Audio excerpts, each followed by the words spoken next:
We've got two blocks here at Warren. They're both next door. They're just 15 k's north of Warren, out on the Quambone Road, and we get our water out of the Tanandra irrigation scheme. Well, of course the drought's affected us.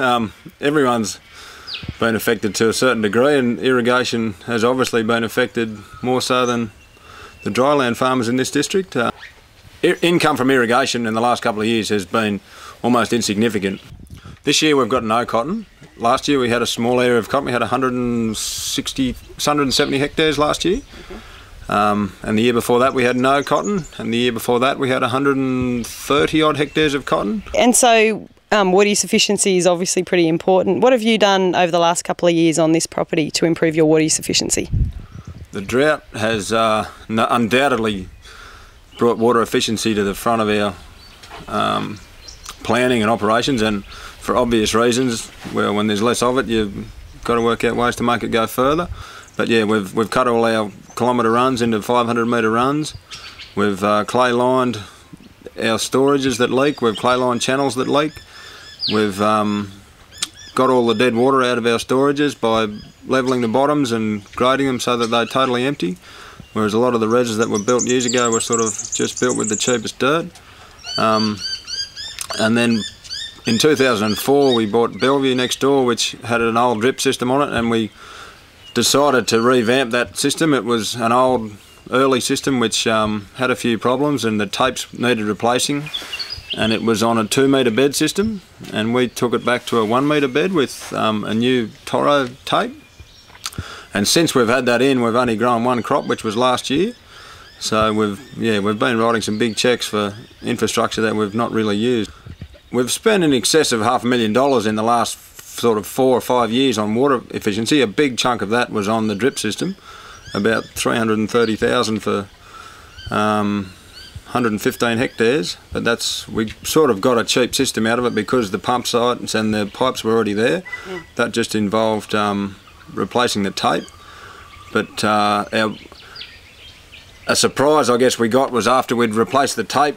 A lot of you'd be aware that drip's well suited to red soil, and red soil is not very good country to build channels on.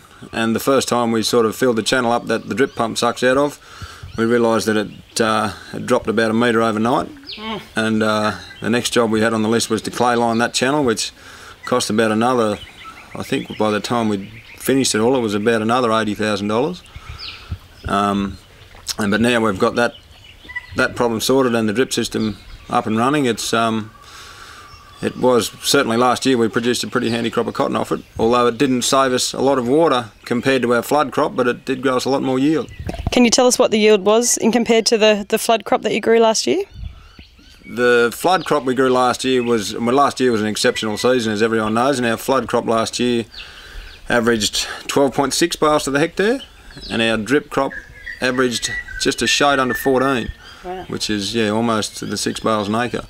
Which I was sort of at the start of the year would have been happy if it did 5.5, and it went better than that. So I guess on-farm water sufficiency is one thing, but you've also got some issues off-farm as well. Can you tell us a little bit about the grant that you've just picked up to assist with that? Yeah, on this farm we get our water from the Tanandra irrigation scheme, and it's a scheme that runs some 80 kilometres of channel that pumps out above Trangie, and we're down the lower end of that scheme.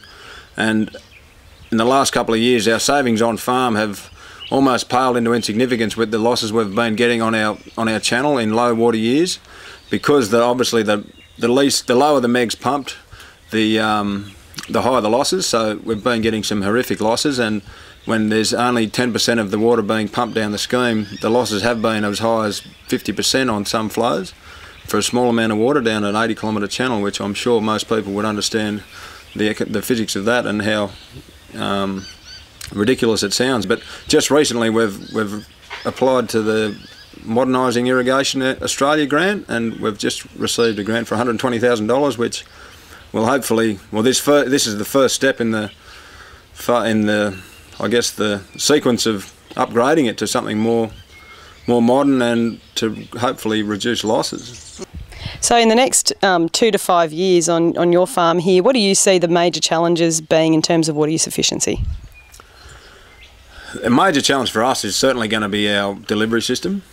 And I think in this valley there's a lot of water comes down schemes. I think it's something like 60% of the water in this valley is on schemes, so it's going to be a big thing around here, and there's going to be a massive amount of water saved if they can sort those problems out.